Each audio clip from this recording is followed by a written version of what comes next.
हरिओम तत्सत। आज हम शब्दकोश के सबसे छोटे शब्द लेकिन सबसे ज़्यादा खतरनाक, उससे कोई खतरनाक शब्द हो ही नहीं सकता है शब्दकोश में, डिक्शनरी में उससे छोटा कोई वर्ड नहीं है जो कि आपके ज़िंदगी को बर्बाद कर दे। और यह शब्द है ईगो। यह 3 अल्फ़ाबेट्स का वर्ड जीवन पे इतना हावी हो जाता है कई बार। यह अहंकार, जिसके व्यवहार में आ गया अहंकार, पता नहीं चलता कर देता है जीवन को बेकार। यह अहंकार इतना सूक्ष्म रूप से प्रवेश करता है। अहंकार के साथ सबसे बड़ी यदि कोई बुराई है तो वह यही बुराई है कि आपको कभी भी पता नहीं चलने देता है कि हम प्रवेश कर गए हैं। और यह अनेकों रूप में प्रवेश करता है। यह अहंकार कभी धन का हो सकता है, कभी पद का हो सकता है, कभी सम्मान का हो सकता है। आत्मसम्मान का नहीं हो सकता है, ध्यान रखिएगा। कभी सम्मान का हो सकता है, कभी समाज का हो सकता है, कभी स्त्री का हो सकता है, कभी पुत्र का हो सकता है, कभी पति का हो सकता है, कभी अभाव का अहंकार हो सकता है, कभी प्रभाव का अहंकार हो सकता है। यह अहंकार कई रूपों में देखने मिलता है, लेकिन चाहे रूप कोई भी हो, नमक कोई भी हो, नमक के अनेकों प्रकार हैं, लेकिन नमकीन तो लगेगा। अहंकार किसी भी रूप में हो, किसी भी स्वरूप में हो, लेकिन वह जीवन को तो बेकार करेगा ही करेगा। देखिए, यह जीवन संस्कार से चलता है और संस्कार से ही विचार आते हैं, विचार से ही व्यवहार बनता है, व्यवहार से ही परिवार चलता है, व्यवहार से ही सोमवार है, व्यवहार से ही मंगलवार है, व्यवहार से ही हर बार है। और यदि व्यवहार में अहंकार आ गया तो जीवन बेकार है, व्यवहार से अहंकार हट गया तो जीवन त्यौहार है। तो अब हमारे ऊपर यह जो है निर्भर करता है कि हम जीवन को एक उत्सव बनाना चाहते हैं, जीवन को एक त्यौहार बनाना चाहते हैं, या जीवन को बेकार बनाना चाहते हैं। यह सब कुछ हमारे ऊपर निर्भर करता है। हमने जैसा कि बताया कि अहंकार के कई रूप हैं, कई स्वरूप हैं। किसी को पद का अहंकार है, वह चलता है, सामने वाला वर्कर सुपरवाइज़र उसको नमस्ते नहीं किया, अब उसके अहंकार को ठेस लग जाती है, अहंकार को ठेस लग गया, अब वह उससे बदले की भावना जो है लेने लगता है, बदले की भावना उसके अंदर आ जाती है, बदलाव नहीं आता है। जिसके अंदर अच्छे संस्कार होंगे उसके अंदर स्वयं बदलाव आएगा, अहंकार नहीं आएगा। बहुत आदमी त्याग करता है, सारा संसार त्याग करके साधु बन जाता है, लेकिन उस साधुता में भी एक त्याग का अहंकार समा जाता है और उसको ऐसा लगता है कि लोग हमें त्यागी बाबा कहें। यदि आप उनको त्यागी बाबा नहीं कहेंगे तो फिर वो नाराज़ हो जाएंगे, उनके अहंकार को ठेस पहुंचता है। कभी आप देखिए किसी को कोई अपमानित कर देता है, अरे भाई कोई अपमानित किया, यह तो उसका संस्कार है, यह उसके शब्द हैं, यह उसके व्यवहार हैं, आपको क्या हो गया? आप क्यों नाराज़ हो गए?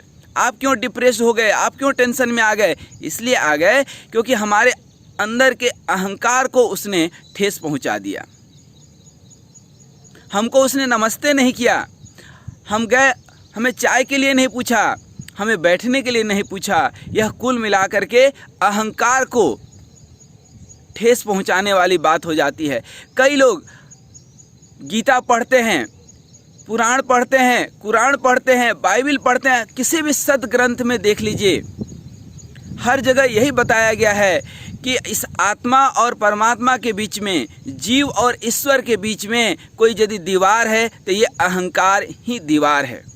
और यदि दीवार है तो एक से दूसरे घर में आप कैसे प्रवेश करेंगे? नहीं कर सकते हैं। यह अहंकार जितना मजबूत होते जाएगा उतना ही मजबूत दीवार होते जाएगा। कहते हैं ना, यह अहंकार दीवार है, द्वार नहीं है। परमात्मा तक जाने के लिए द्वार से आप प्रवेश करेंगे ना, दीवार तोड़ना इतना आसान नहीं होता है। यह जो अहंकार आपके अंदर बैठा हुआ है, यह सिर्फ इस जन्म का नहीं है, हो सकता है अनेकों जन्म के प्रारब्ध और संस्कारों से यह अहंकार आया हो। यह अहंकार दीवार है। फिर आप बोलेंगे कि सर द्वार क्या है? तो द्वार है प्रेम। प्रेम ही ब्रह्मांड का सार है। जो व्यक्ति प्रेम से भर गया उसके जीवन में कभी अहंकार नहीं होगा। आप देखिए, यह गीता पढ़ करके, कुरान और पुराण पढ़ करके लोगों के अंदर जो विनम्रता आनी चाहिए थी, वह अहंकार आ जाता है। कई लोग कबीर के दोहे खूब पढ़ते हैं, रहीम के दोहे पढ़ते हैं, तुलसीदास जी के दोहे पढ़ते हैं, और उनके अंदर इतना अहंकार भर जाता है, अहंकार की एक पतली चादर ओढ़ लेते हैं, और वह अहंकार की चादर ओढ़ करके हर जगह सबको नमस्कार करते रहेंगे, अपनी विनम्रता का परिचय देते रहेंगे। वह बोलेंगे कि मैं तो आपके चरणों का धूल हूँ, मैं तो बहुत नीच हूँ, बहुत गया गिरा हूँ।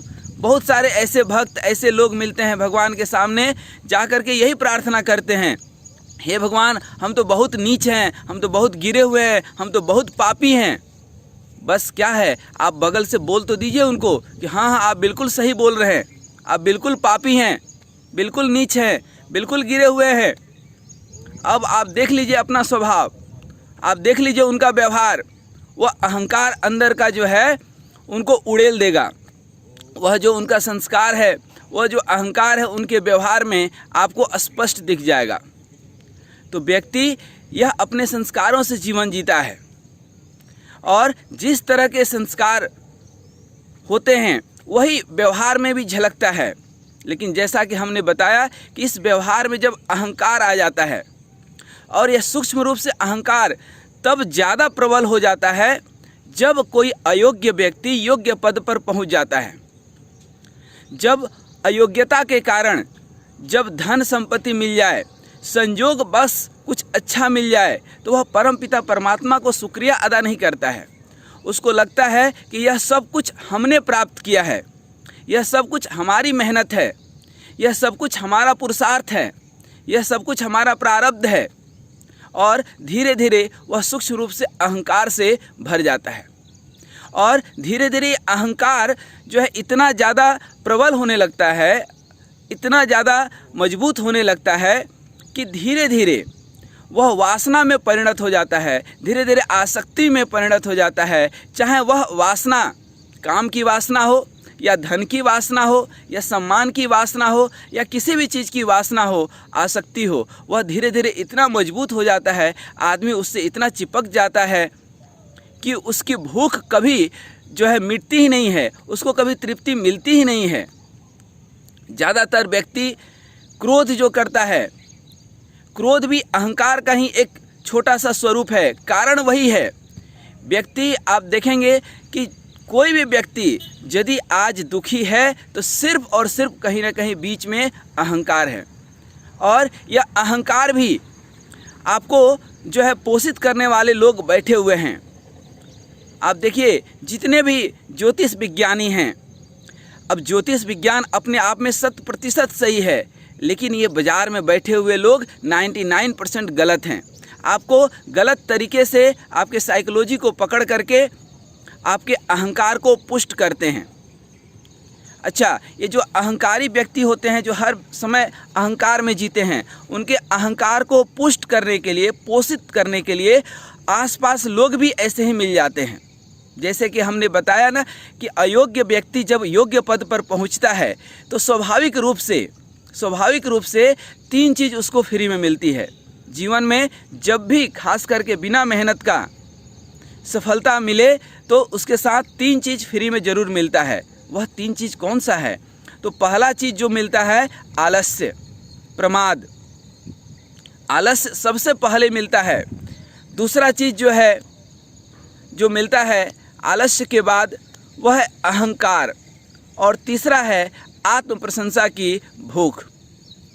जब अयोग्य व्यक्ति जब योग्य पद पर पहुंचता है तो उसको लगता है कि हमारे अहंकार को पोषित करने के लिए हमारे जो है प्रशंसा करने वालों की जो है भीड़ इकट्ठी रहे, और संयोग बस ऐसे लोग भी उसको मिल ही जाते हैं जो दिन रात उसकी प्रशंसा करते रहेंगे, और वह प्रशंसा से फूले नहीं समाता है। कहने का मतलब उसकी अहंकार पोषित होता है। और मूर्ख व्यक्ति के अंदर तो अहंकार और महत्वाकांक्षा होता ही होता है। अब इस अहंकार को वह कभी दूर करने भी नहीं सोचता है।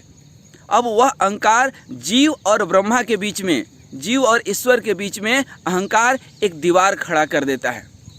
वह कितना भी ऊपर से विनम्रता का चादर ओढ़ ले, वह सब ढकोसला है। वह कितना भी कह ले कि हम परमात्मा की पूजा करते हैं, हम बहुत पूजा पाठ करते हैं, ये सब ढकोसला है। पूजा पाठ का मतलब सिर्फ इतना सा ही है कि ईश्वर से प्रेम।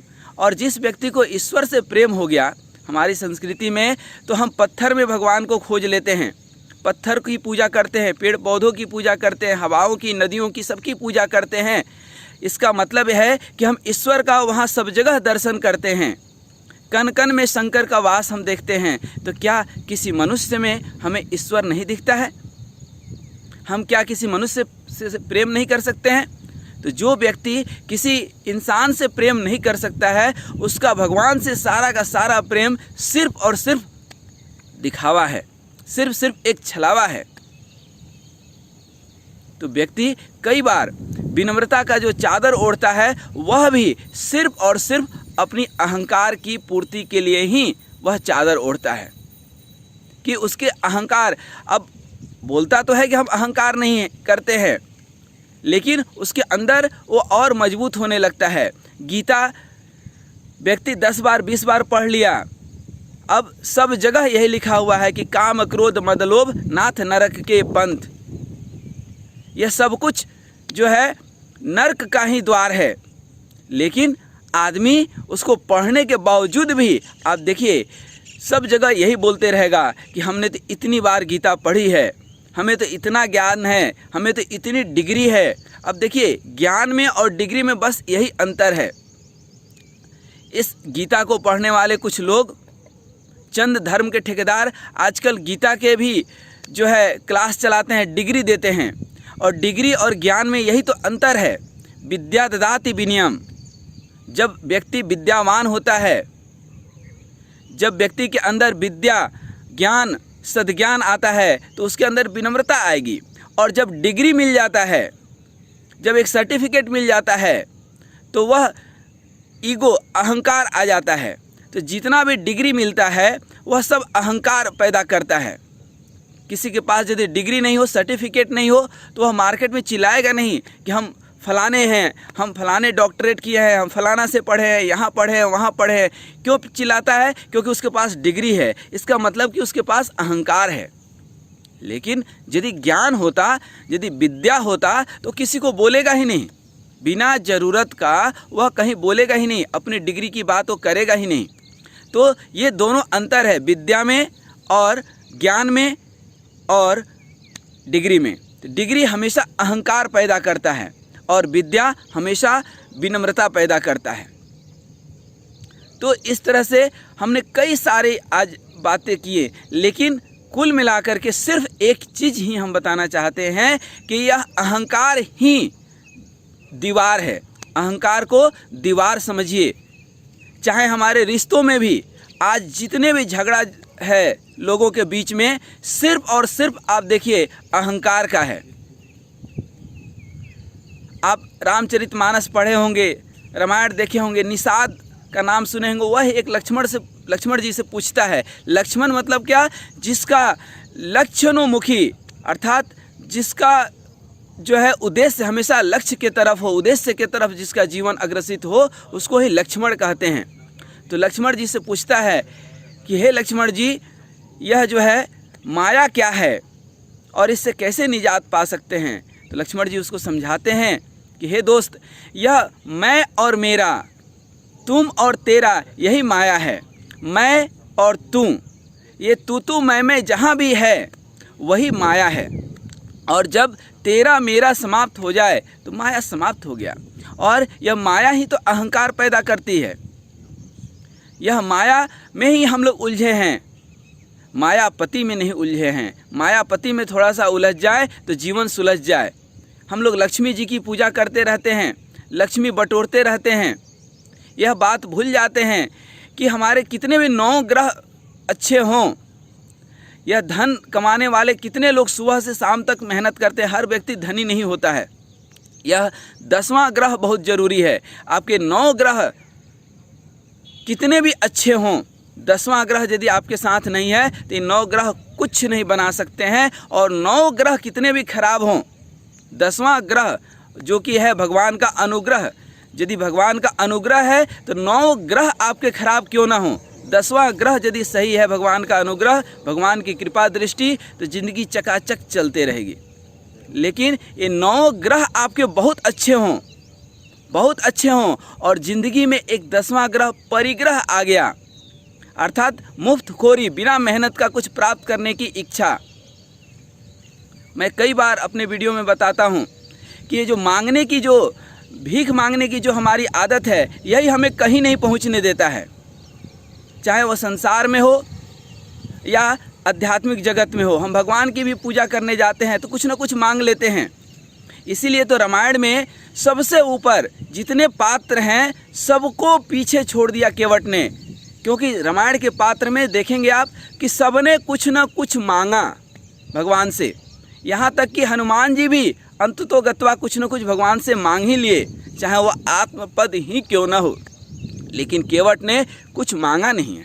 इसीलिए रामायण में सारे पात्रों को वह पीछे छोड़ दिया, सारे देवता, मुनि, ऋषि जो है गंधर्व, सबको पीछे छोड़ दिया। इसीलिए कहते हैं ना, केवट के प्रेम में कहीं प्रदर्शन नहीं है, वह दर्शन है, प्रेम दर्शन है। उसको समझना चाहिए। केवट प्रसंग को समझ गए तो आप समझिए कि पूरा रामायण का सार समझ गए। यदि केवट के प्रसंग को नहीं समझ पाए तो आपका ज्ञान अधूरा हो गया। फिर यदि आप रामायण पढ़ लेंगे तो वह अहंकार में आ जाएगा कि हमने पढ़े थे, हमने पढ़ा है। आप जगह जगह यही जो है भौंकते रहेंगे कि हमने गीता पढ़ा, हमने जो है रामायण पढ़ा, क्योंकि केवट का प्रसंग नहीं समझ पाए। तो जब हम भगवान से भी मांगने की आदत पड़ जाती है, चाहे वो आशीर्वाद ही क्यों ना हो। आशीर्वाद का मतलब क्या होता है? जहाँ इच्छाओं की निवृत्ति हो जाए। लेकिन ज़्यादातर लोग आशीर्वाद इसलिए मांगते हैं कि हमारी इच्छाओं की पूर्ति हो जाए। अच्छा, विडंबना तो देखिए, लोग संत महात्माओं के पास जाते हैं तो क्या कहते हैं कि महात्मा जी हमें आशीर्वाद दे दीजिए। कितना बड़ा धोखा है संसार में कि महात्मा जी तपस्या करें और आशीर्वाद आपको दें। अर्थात आशीर्वाद देने में तो ऊर्जा चाहिए होता है, कॉस्मिक एनर्जी चाहिए होता है। अब वह जो है महात्मा जी पूजा पाठ करें और हमें आशीर्वाद स्वरूप सब कुछ दे दें, अर्थात मेहनत वो करें और आशीर्वाद हमें दे दें, हमें सब कुछ मिल जाए। हम वहाँ भी जो है अपनी बुद्धि लगा देते हैं और इस सारे बुद्धि में कहीं ना कहीं अहंकार आकर के एक दीवार खड़ा कर देता है, जो हमें अपने परमात्मा से ही जो है दूर कर देता है। इसीलिए हम कहते हैं ना कई बार कि तन से मन के तल पर उतरिए, मन के तल से बुद्धि के तल पर, बुद्धि से आत्मा और आत्मा से तब परमात्मा। तो हम तो बुद्धि के तल पर ही नहीं सोच पाते हैं, हम तो जो है आत्मा के तल पर ही नहीं उतरते हैं। परमात्मा की तो बात ही बहुत दूर की बात है। तो आइए आज हम एक संकल्प करें कि हम अपने जीवन से सूक्ष्म रूप से जो अहंकार है, चाहे वह अहंकार किसी भी चीज़ का हो। ज़्यादातर आप रिश्तों को टूटते हुए देखिए, भाई भाई एक दूसरे से लड़ रहे हैं, पति पत्नी तलाक ले रहे हैं, पुत्र पिता एक दूसरे से अलग हो रहे हैं। हर जगह ये विघ्न और बाधाएं मची हुई है। उसके पीछे सिर्फ एक चीज़ है और वह है अहंकार का दीवार।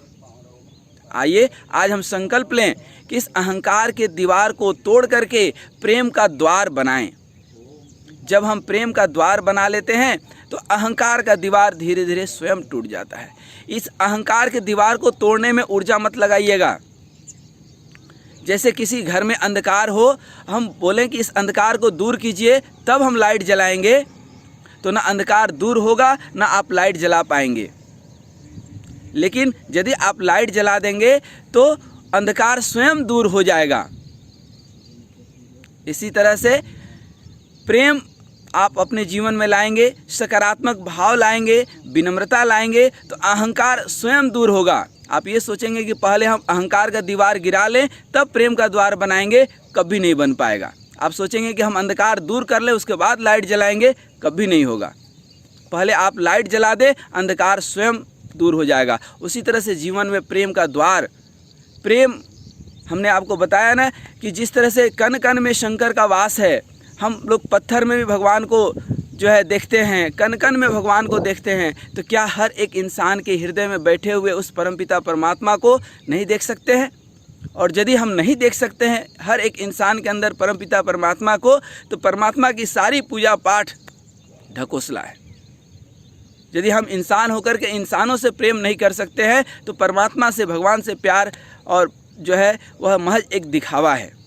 तो आइए आज इस संकल्प के साथ कि हम सब अपने अहंकार के दीवार को, चाहे वो किसी भी स्वरूप में हो, किसी भी स्वरूप में हो, उस अहंकार के दीवार को हटा करके प्रेम का द्वार बनाएं, क्योंकि यह प्रेम ही ब्रह्मांड का सार है। इस प्रेम में कुछ तो है, नहीं तो इतने हमारे साधु महात्मा ऋषि मुनि उसके पीछे पागल नहीं होते। हाँ, इस संसारिक प्रेम को उस प्रेम से मत जोड़ लीजिएगा, क्योंकि संसार में आप जो देखते हैं वो ज़्यादातर प्रेम नहीं है, वासना है। वह शारीरिक तन के स्तर पर जो प्यार होता है वह प्यार नहीं, वह वासना है, वह स्वार्थ है। हम उस प्रेम की बात कर रहे हैं जो आपको, जीव को, जो है जीवात्मा को परमात्मा से मिलाता है। हम उस प्रेम की बात करते हैं जो आपको आनंद से भर देगा। हम उस प्रेम की बात कर रहे हैं जो परमात्मा की अनुभूति देगा। हम उस प्रेम की बात कर रहे हैं जो सबरी ने प्रेम दिखाई, जो केवट ने प्रेम दिखाया, जो हनुमान जी ने दिखाया, जो गौतम बुद्ध ने दिखाया, जो मीराबाई ने दिखाई, जो कबीर ने दिखाया प्रेम। पोथी पढ़ी पढ़ी जगमुआ पंडित भया न कोई, ढाई आखर प्रेम का जो पढ़े सो पंडित होए।